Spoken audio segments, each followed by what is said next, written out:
Когда мне удалось сделать первые, еще не очень хорошие кадры, я убедился в реальности этого явления. В том, что существуют некие скоростные летающие объекты, которые, по всей видимости, не являются продуктами человеческой цивилизации. Во всяком случае, современной. Убедившись в том, что можно найти эти объекты, снять их, я постарался максимально серьезно этим заняться. Примененная методика оказалась достаточно успешной. Результатом этой видеоохоты, которую еще пару лет назад я счел бы невероятной, стало множество эпизодов, которые удалось заснять.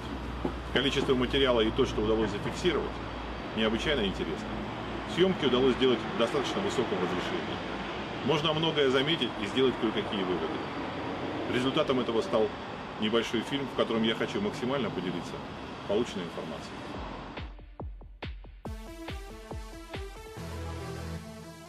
Ареал города Сочи – это малонаселенный склон гор Западного Кавказа, вплотную примыкающий к Черному морю. Что интересно, именно здесь греческая мифология располагает место, где проходили битвы титанов и богов. Здесь, по преданию, Уран гнался за Зевсом. Территория города Сочи равна приблизительно территории небольшого государства – 6500 квадратных километров. Побережье и горы – 150 километров побережья и 40 километров в горы. Малонаселенные, и некоторые даже малоизученные. Из истории этих мест известно, что гора Бытха издревле считалась здесь священной. Упоминается птицеголовая богиня Бытха у местных горцев. Есть легенды, что в недрах горы есть пещера, в которой находилось святилище этой богини.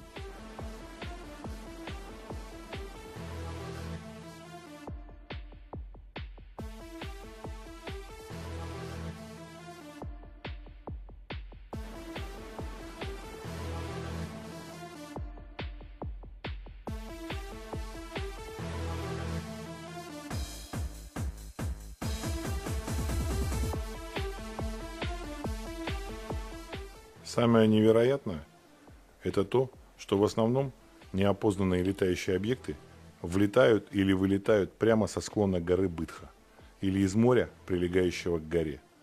Более мелкие объекты влетают и вылетают со склона горы, более крупные – в море.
Это как раз то самое место, куда эти объекты входят в воду.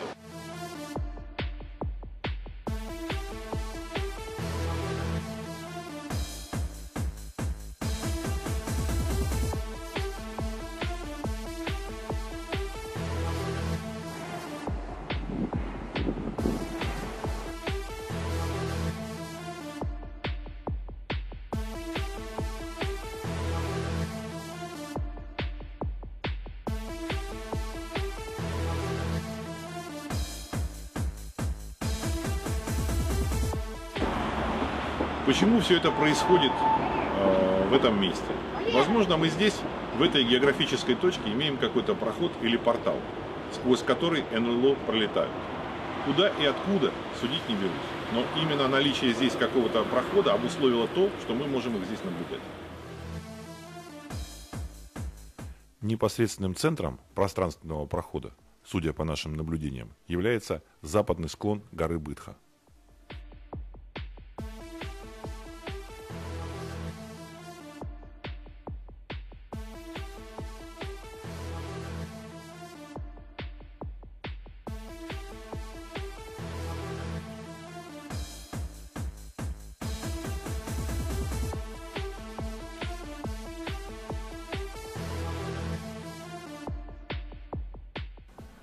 Движение этих НЛО происходит с такой скоростью, что их пролет практически ускользает от человеческого восприятия.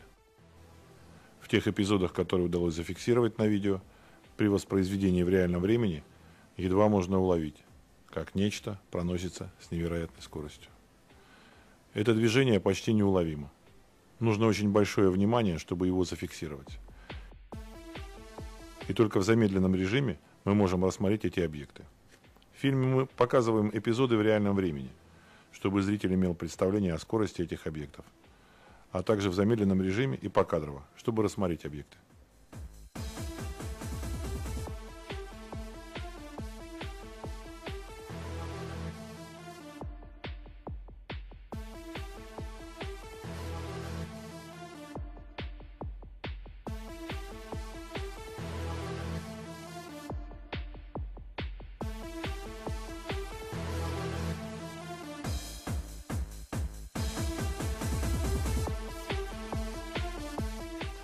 Дистанция от камеры до объекта, как правило, 500-600 метров.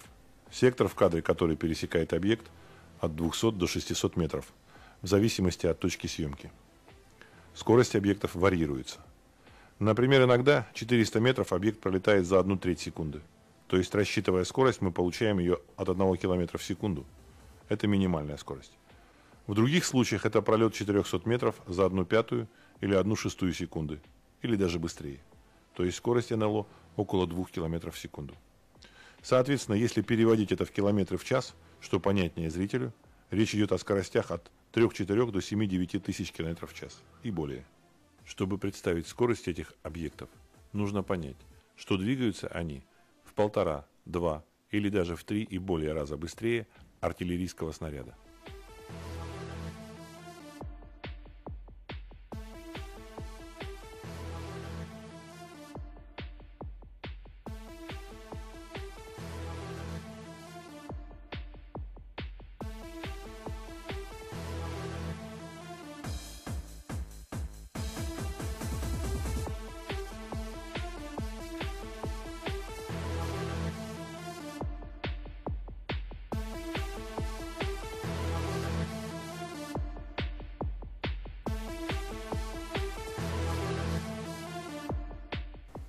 На мой взгляд, скорость колеблется в зависимости от направления движения. Когда объект движется в сторону поверхности Земли, скорость ниже. Когда это движение вверх или параллельно, скорость увеличивается.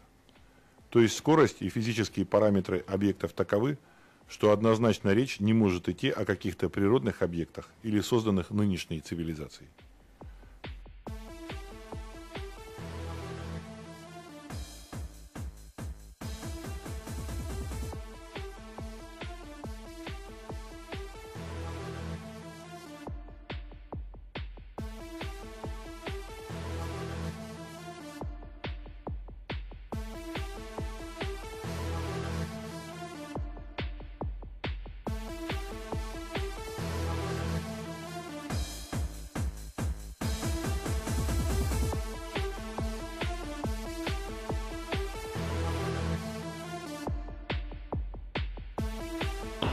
После многих эпизодов съемок, где мы сняли эти летающие объекты, у меня сложилось мнение, что такая скорость, которая делает их практически невидимыми для человека, не совпадение, а система маскировки относительно человека.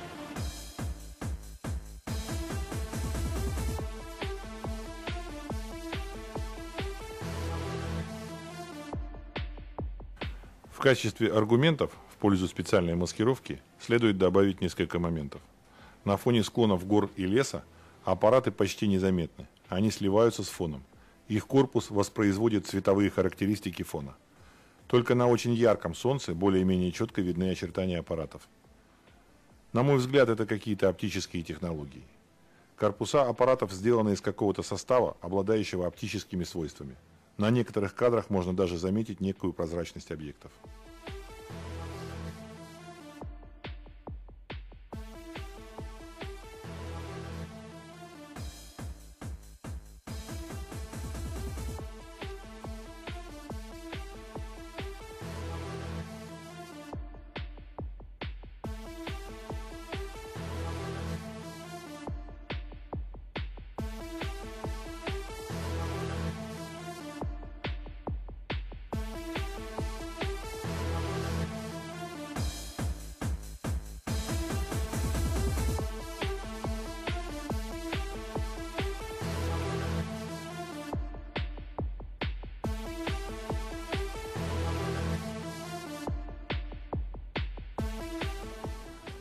Аппараты, которые удалось заснять, по форме можно отнести очень условно к нескольким типам.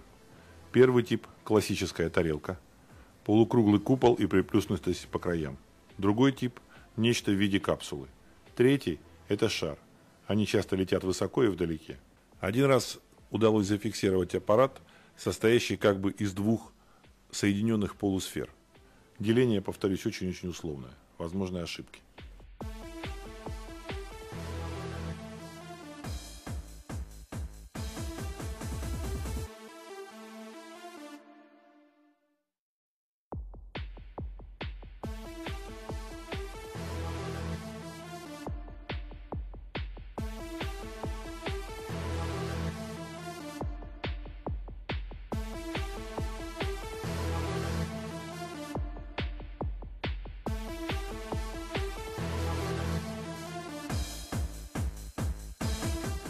Иногда сбоку у аппаратов мы можем заметить какие-то прорези. Назначение их не совсем понятно. Возможно, это двигатели, дюзы, возможно, это какие-то системы наблюдения. Основная масса заснятых НЛО, по моим расчетам, имеет размеры от 50 см до 1 метра в диаметре. Были аппараты несколько большего размера, наверное, до 5-7 метров в диаметре. Размеры некоторых шаров оценивать не берусь, так как летят очень далеко. Если судить по размерам, на мой взгляд, мы фиксируем по большей части беспилотные аппараты. Что они делают, какие функции выполняют, пока трудно судить. Но повторюсь, что они старательно маскируются от человека.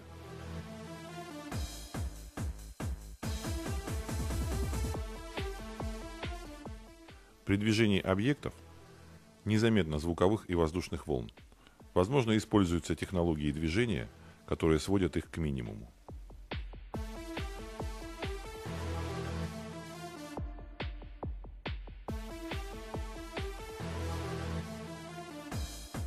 В местах пространственного прохода иногда фиксировалось два объекта, летящих одновременно.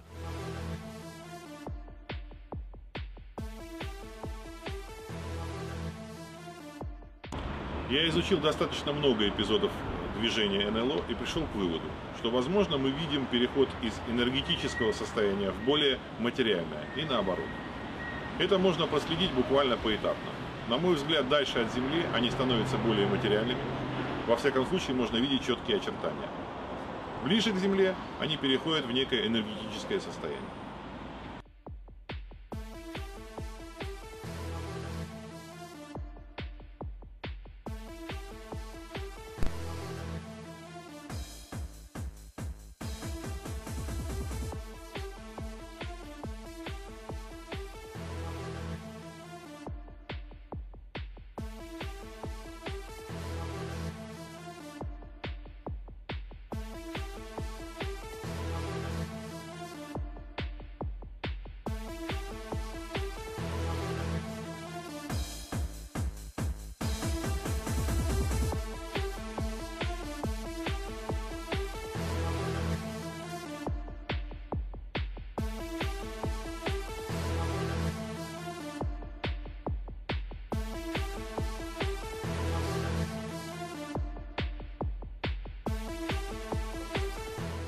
Также удалось зафиксировать на нескольких кадрах какое-то свечение. Это, возможно, включение некого движителя или преобразователя при переходе в энергетическое состояние или обратно. Во всяком случае, свет совершенно необычный. На одном кадре мы видим включение этого света за доли секунды перед приближением к Земле. Есть кадры, попавшие на фото, где это свечение очень заметно. Есть еще ряд интересных моментов, которые хотелось бы отметить. В ущелье, рядом с горой Бытха, между ней и соседней горой низина.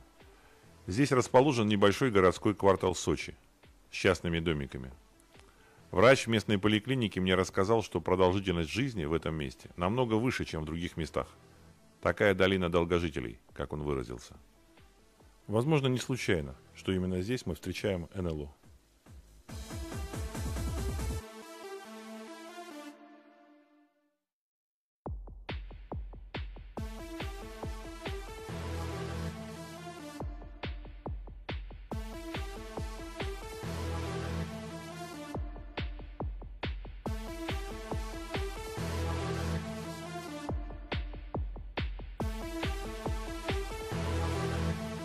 Хотелось бы добавить еще кое-что. Когда я изучил различные свидетельства о встречах человека с НЛО, изучение мест их предположительных посадок, очень часто речь шла о каком-то негативном влиянии на людей. Болезни, облучение и так далее. Здесь у горы Бытха мы явно имеем противоположный результат. То есть здесь какая-то позитивная энергетика, наличие явного позитива. В этот фильм вошли, конечно, не все эпизоды, которые удалось заснять, но я постарался дать хотя бы общее представление об обнаруженном явлении, проходе НЛО, здесь, в горе Бытха.